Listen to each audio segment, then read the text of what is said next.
Ora, muito boa noite, muito obrigado por nos estarem a acompanhar nestas observações sobre como estudar a literatura angolana e não se esqueçam de subscrever o canal para receberem sempre que há um novo vídeo, receberem informação. E justamente uma das componentes da literatura angolana, uma das componentes que temos de ter em conta quase sempre quando estudamos a literatura angolana, obviamente dependendo das matérias, dos aspectos, das obras, mas quase sempre temos que levar em conta as tradições orais, as canções tradicionais, por exemplo, mais nos textos que noutros, mas sempre temos que ter em conta que essa tradição oral existe e que uma tradição escrita, se foi de literatura escrita, de arte verbal escrita, se foi implantando no meio das artes verbais da oralidade. E chamadas tradicionais, porque se transmitem assim de geração em geração. Então, não podíamos deixar, obviamente, de dar atenção à oralidade e, sobretudo, a isto. Como abordar o texto da oralidade quando nós não fazemos parte dessa oralidade. Realmente, muitos de nós, ao depararem com um livro que tem canções tradicionais, por exemplo, algumas antologias de poesia angolana, por exemplo, a primeira já feita pelo Carlos Hervedós e Costa Andrade na Casa dos Estudantes do Império, ou a última feita pela professora Helene Guerra Marques e pelo Carlos Ferreira Cassé, elas começam por canções ou poemas tradicionais e depois é que passam para a literatura escrita. Então a gente abre essas antologias e lê um canto tradicional. A gente não está numa aldeia, a gente não está no campo, a gente não está a escutar as mulheres a baterem o milho para fazer fuma na pedra e a cantarem entretanto, a escutar o que elas cantam, bom, na língua local, na língua delas e naquele contexto todo em que a interpretação também ela própria está localizada, está articulada com uma língua específica.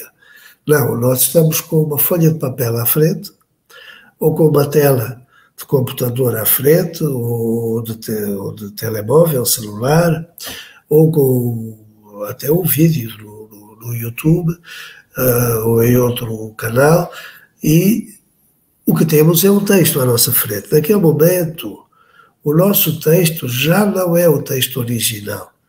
É a transcrição do texto original a funcionar em diferido e num diferido global. E também virtual. Virtual porque a gente nunca sabe onde é que ele vai ser lido, sobretudo depois de entrarmos na internet. Ele pode ser lido em qualquer parte do mundo. Então, o texto, se funciona, se nós gostamos dele, se nós conseguimos também produzir sentido a partir dele, é porque ele tem capacidade para funcionar fora do seu contexto original. Não devemos, portanto, intimidar-nos com afirmações do tipo que estes textos só podem ser lidos e entendidos, explicados e comentados e apropriados por pessoas que fazem parte daquele meio e que conhecem a interpretação tradicional dos textos, não apenas o texto em si, mas também a interpretação que o recebe e o trabalha para a comunidade. Não, nós não estamos nessa comunidade e o texto funciona a mesma. Voltamos então aos velhos estruturalistas, não ao estruturalismo francófono, que talvez tenha sido um equívoco e foi mais formalismo do que estruturalismo, mas ao velho estruturalismo de Praga, por exemplo, do Bukarovsky, por exemplo, em que as estruturas, por exemplo, as estruturas poéticas, não são concebidas propriamente como estruturas fechadas, mas sim como estruturas autónomas. O que o estruturalismo nos diz não é que a estrutura é fechada, nem que o texto é fechado. O que ele nos diz é que a estrutura é autónoma, que o texto é autónomo. Quer isso dizer o quê? Que ele é capaz de se reproduzir, que ele é capaz, que ele nos dá os indícios suficientes para que a gente o receba, o interprete e o repita. com a nossa interpretação ou sem ela. Por isso ele tem autonomia. Ele permite-nos construir um sentido apenas a partir da leitura dele.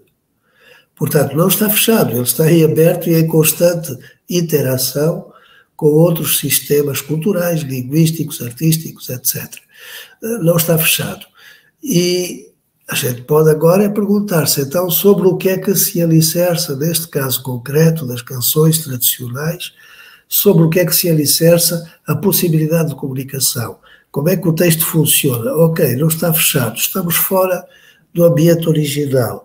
Estamos a falar de canções tradicionais e eu estou a dizer ok, e a falar em português, e não em um mundo, por exemplo. Então, quer dizer, estamos num contexto diferente. E o texto eu estou a dizer que funciona, mas funciona como?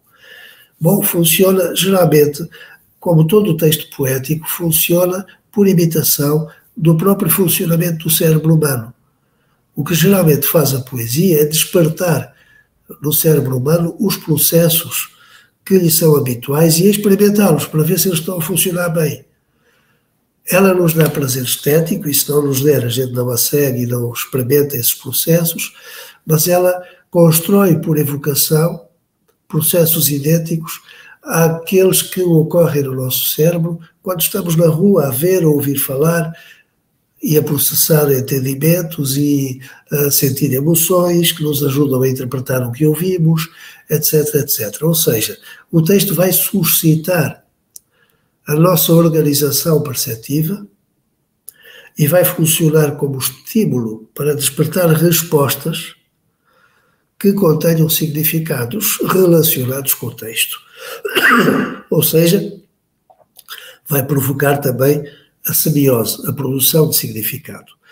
E vocês podem continuar a perguntar, mas como é que isso se opera? Quer dizer, pegamos num texto, vamos supor, um texto em um mundo, e de repente nós nem sabemos o mundo, estamos a ler uma tradução, e como é que a gente depois pega numa coisa produzida num contexto tão diferente e isso consegue encantar-nos, por um lado, e por outro lado, a gente consegue reproduzir semiose, ou não reproduzir, mas enfim, produzir mesmo, semiose, sentidos, significados, conseguimos até intuir que está ali uma certa analogia, uma certa simbologia, uma certa lição, eventualmente, em alguns casos. Bom, para que isto não fique muito abstrato, vamos pegar num texto concreto. E geralmente o único aviso que eu faço é este. As poesias, os poemas, os textos transmitem-se e traduzem-se e reproduzem-se e transformam-se por imagens. Eles suscitam imagens. Claro que as imagens variam. As imagens que um texto nos suscita aqui, neste momento, no sul do Brasil, no extremo sul do Brasil, não é a mesma imagem que um texto nos suscita numa lavra com mulheres a cantar no Planalto Central de Angola, não é? Com mulheres a cantarem um mundo. Não, as imagens não são as mesmas, mas são equivalentes. E o texto o que faz é funcionar na vez dos sentidos. Como nós não estamos a ver, o texto diz-nos o que é que se estava a passar. Ao dizer-nos o que se estava a passar, nós vamos imaginar. Vamos construir o filme. O texto funciona, portanto, como uma espécie de guião para a gente fazer o filme que o texto nos propõe. Vamos ver, para sair assim de uma coisa muito em abstrato, eu vou partilhar convosco a tela e vamos ver aqui como isto funciona numa canção tradicional. Eu escolhi uma canção de muitas e belas canções recolhidas pelo padre Basílio Chicale, no livro chamado Cantares dos Ovimbundo, 135 canções em Umbundo. Eu escolhi uma canção de que eu gosto particularmente, até por motivos pessoais, ouvia quando era pequeno, perdão, mas não percamos tempo. A canção é esta. Vamos lê-la. Amigos, as garças foram beber água. Amigos, as garças foram beber água. E foram beber água flutuando. De novo o solista, as garças, as aves, o coro, foram beber água. Então nós temos aqui o quê? Uma imagem. Qual é a imagem? Que o texto nos atira para os olhos, não é? Como se estivéssemos, ele põe-nos lá no lugar e diz-nos o que acontece naquele lugar. Há umas garças, há umas aves brancas, depois, por acaso, o tradutor e rico leitor esclarece, a garça branca é uma ave muito linda e apreciada, pelos ouvimundos devido à sua cor límpida e pelo facto de não fazer mal a ninguém, etc, etc. Bom, mas amigos, as garças, e a gente imagina umas garças. Depois a resposta, foram beber água, e a gente imagina os pássaros a beber água. E depois o texto vai-nos especificando mais, dá-nos uma indicação geográfica. Foram beber água no declive do Cutato. Cutato é um rio. Foram beber água, mas como foram? Foram assim quase como flutuando, não é? Não voavam alto, nem a fazer muito barulho, nem andavam propriamente a arrastar-se pelo chão. Foram como que flutuando. E então o solista repete, o coro repete a resposta, então nós temos aqui uma imagem. O texto tem autonomia suficiente para, fora do contexto original, ser capaz de nos pôr a imaginar um determinado quadro. Esse quadro pode não ser exatamente aquele que suscitou a canção, que serviu de motivo para a canção, que despoletou a canção. É outro com certeza, o que cada um de nós vê é outro com certeza, de acordo com a sua própria memória, com a sua história de vida, com a sua enciclopédia particular, cada um imagina um determinado quadro, mas há elementos comuns. Há os pássaros, que se não são garças, parecem-se muito com elas, e vão beber água à beira do rio, e vão beber água como que flutuando. Então nós temos essa primeira imagem e a partir dela não só nos começamos a encantar porque começamos a ver a imagem, a saborear a imagem, como também começamos a perceber que ela pode estar a querer nos dizer alguma coisa. Que pensamentos nos ocorrem quando nós vemos os pássaros brancos indo beber água junto do rio? Os primeiros pensamentos a gente nem consegue defini-los, são meras intuições, não é? E depois a gente começa a aprofundar, ou seja, à procura da semiose, à procura da produção de significado, de sentido, através da qual vamos ligar esta imagem que nos é proposta com a tal nossa enciclopédia, a nossa memória. Se quisermos aprofundar a semiose e ajustar a semiose ao texto, então nós podemos começar por observar alguns aspectos que observamos em qualquer poema escrito. Por exemplo, qual o tipo de estrutura deste poema? Facilmente nós vemos que é uma estrutura dual, dualista, em que intervém um solista e um coro. Conforme as tradições que nós conheçamos, nós vamos imediatamente imaginar uma série de situações em que temos um solista e um coro, desde a música erudita europeia até a música tradicional nos mais diversos continentes e nas mais diversas épocas, sei lá, no norte da África, entre os árabes, entre os bantos, isto é uma canção banto, nas mais diversas situações. Nas cantigas de amigo, por exemplo, em que temos um refrão que funciona como solista e o coro que faz as voltas. Perdão. Ora bem, então nós vemos que temos uma estrutura dual e não só, nós temos também uma estrutura paralelística. O que é que estamos a chamar uma estrutura paralelística? Não é só uma estrutura em que temos como que duas vozes, como duas linhas paralelas. Não só isso, mais do que isso, vamos ver. Nós temos alguém, um solista, que introduz a informação, dá o mote, chama pela resposta. Então ele dirige-se a nós e diz, amigos, as garças, como quem lembra, aquela das garças, aquela canção das garças, então era como? E o coro responde: foram beber água. O terceiro verso, tal e qual como nas estruturas paralelísticas, por exemplo, da Idade Média da Península Ibérica, o terceiro verso retoma a informação do primeiro, não acrescenta nada. Podia alterar o lugar das palavras e dizer as garças, amigos, em vez de amigos, as garças. Mas em termos de informação, não é introduzida nova informação.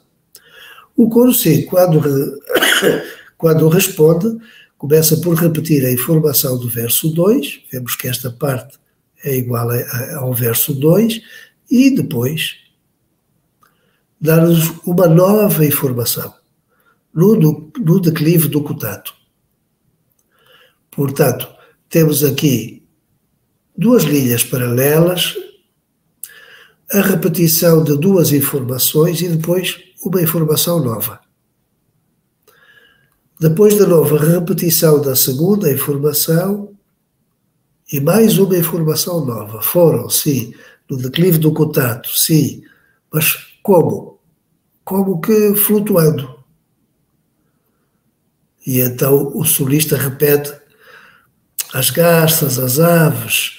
Aqui temos novamente a estrutura paralelística, a repetição da informação, as garças, mas em vez de amigos, as aves. Ou seja, estou-vos a falar das garças, das aves, dos pássaros, aqueles que vão o quê? E o coro responde: foram beber água. Nós podemos chamar aqui a situação tradicional, ver um vídeo no YouTube em que esta canção é gravada no campo, num lugar, por exemplo, junto ao rio Cotato. Ela é cantada e isso é gravado e repassa no YouTube. Mas nós já apreciamos a canção e já começamos a interpretá-la e já começamos a descortinar a sua estrutura sem termos feito isso. É isto que chamamos a autonomia do texto, a autonomia estrutural do texto. Estrutural porque diz respeito à organização, é por o texto estar organizado assim e nos propor uma imagem visual, compreensível, ou seja, universal, que qualquer ser humano é capaz de apanhar logo, como se estivesse a ver. É por isso que o texto funciona. Isto é que faz o texto funcionar. Portanto, esta é uma autonomia estrutural, estruturada, organizada. Não é? E o texto forma uma estrutura, ou seja, um todo organizado e autónomo, que vai sofrendo pequenas transformações internas. Então nós, a partir daí, começamos a fazer, por exemplo, comparações com outras canções paralelísticas de outras partes do mundo. Ou começamos a tentar fazer analogias. O que é que pode significar as garças indo beber água? Se estamos numa recolha como esta do padre Basílio de Chicale, ele, na maioria destas canções, ele acrescenta uma interpretação. Essa interpretação, ora visa especificar um sentido local, ora visa levar-nos para uma lição que a canção encerra, enfim, ora as duas coisas ao mesmo tempo. Portanto, nós iremos completar a nossa leitura com uma leitura local, que é anterior ao momento em que o texto nos chega às mãos. Não há nisto leituras mais e menos verdadeiras. A nossa leitura mais verdadeira é aquela que tem a ver connosco. A leitura do texto mais próxima da origem será talvez aquela que o leitor nos traz. E então vamos espreitá-la, porque isso pode ajudar-nos ainda a imaginar melhor aquela visualização que nos é proposta. Já vimos aqui há bocado o começo da frase, depois temos o resto. A garça branca é o companheiro do homem e o mundo no pasto. Então vamos começando a esclarecer a especificidade local. A mundo onde estão os bois é daqueles pássaros brancos que até ficam em cima do boi, não é? Levantam-se e depois põem-se em cima do boi. Comem gafanhotos, outros bichinhos, e depois combinam como se estivessem combinados em bando, vão no voo baixo, no voo rasante, vão até ao rio e bebem a água. Então, no final, o coletor tem a preocupação de nos esclarecer que este ele é uma forma do verbo ocuielena, que quer dizer voar ligeiramente, sem bater rudemente as asas. Quer dizer, sem bater as asas com força, com barulho, uma coisa, um voo baixo, suave, pronto, sem barulho, sem grandes ruídos. E depois ele nos dá uma outra interpretação localizadora, digamos assim, que completa o texto no sentido da sua localização.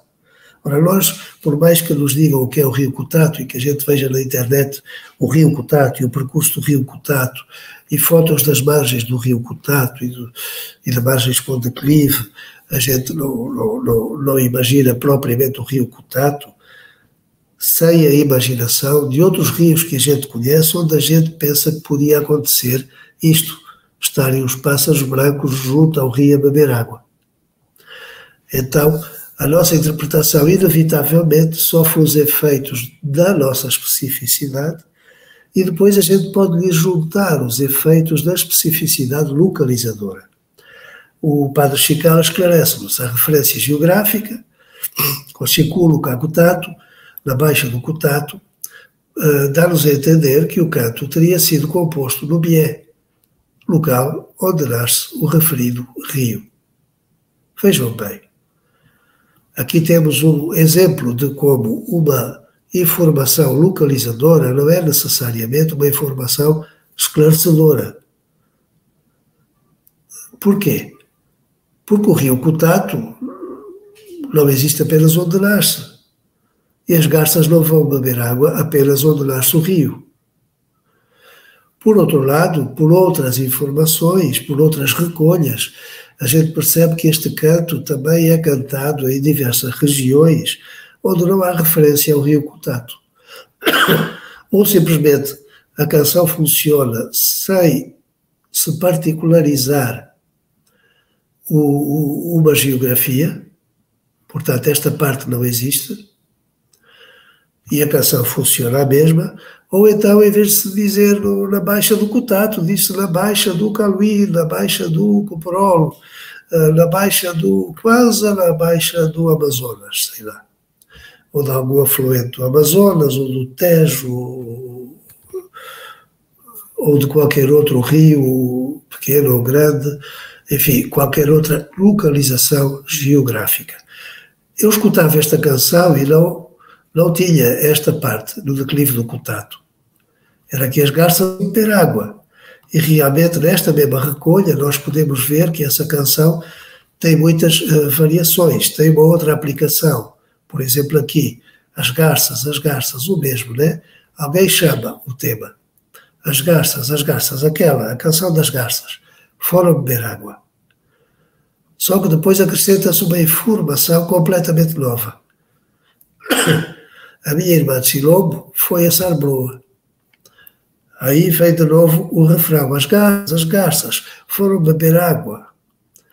Aí vem de novo a analogia, a minha irmã de Silombo, que se esclarece, apedrejaram-na.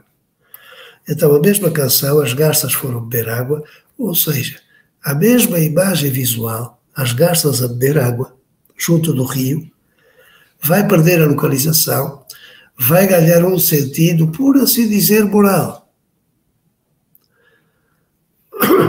E vai ganhar uma interpretação contextualizadora diferente da parte do coletor. Mas a imagem básica é a mesma. Por um lado, as garças, os pássaros brancos, por outro lado, a beberem a água. Aqui nem se diz que é junto do rio, pode ser junto de uma lagoa. Foram só beber água, não é? Então, por aqui nós vemos como é sempre possível nós interpretarmos um texto tradicional ou qualquer outro. Também por aqui nós vemos que este é um texto intrinsecamente poético. Por que é que eu digo isto? Poético e lírico. Bom, a gente hoje costuma chamar lírico com muita facilidade a coisas que, enfim, só porque são subjetivas. Não devemos confundir o lírico e o subjetivo. O subjetivo é aquele em que predomina o pronome pessoal, eu, a primeira pessoa do singular. isso é um texto subjetivo, mas não é necessariamente um texto lírico. O discurso político pode estar centrado na primeira pessoa. I have a dream. Eu tive um sonho. Eu sou aquele por quem se espera. Bom, então, isto é um discurso subjetivo, mas não necessariamente lírico. Eu vou fazer uma revolução, eu vou resolver uma crise económica. Então, isto não é um discurso lírico, mas é um discurso subjetivo. O que nós temos aqui é um discurso lírico. E o que é que caracteriza estruturalmente o discurso lírico? Uma das características dele na modernidade e na atualidade é que ele funciona por imagens fragmentárias. São-nos dados fragmentos de imagens. Por exemplo, as garças a ir beber água. Depois, este fragmento inicial, as garças a ir beber água, né, pode ser aplicado a esta geografia ou pode ser aplicado a este episódio. A gente pode ir juntando até os dois poemas. Põe esta imagem inicial, imagem visual, esta visualização inicial, e depois põe a localização geográfica. Depois torna a pôr a imagem inicial e depois põe o modo como foram. E depois, em contraste com o modo como foram, a gente repete a imagem inicial, as garças foram beber água, e o desenlace do episódio. A minha irmã Shirombo apedrejaram-na. Então, esta característica, como a gente sabe que a poesia lírica funciona por fragmentos, e funciona por fragmentos porque a cada fragmento a gente acrescenta uma informação que a gente tenha e que combine bem com o fragmento, que faça analogia com o fragmento, que o complemente também. Então a gente sabe que isso funciona assim, por mais que o poeta nos dê apenas um pequeno fragmento, a gente vai logo a partir dele, conotando-o com outro pequeno fragmento qualquer, a gente vai construindo o poema na nossa cabeça, não é? Isso traz à poesia lírica uma característica própria, que não encontramos geralmente na narrativa, que é a característica da permutabilidade. Vocês vejam aqui, nós temos uma fala para o solista e uma fala para o coro. Porém, podemos fazer uma experiência simples. Vamos pôr o solista a dizer o que diz o coro e vamos pôr o coro a dizer o que diz o solista. E vamos ver que isto funciona à mesma. O solista diz, foram beber água.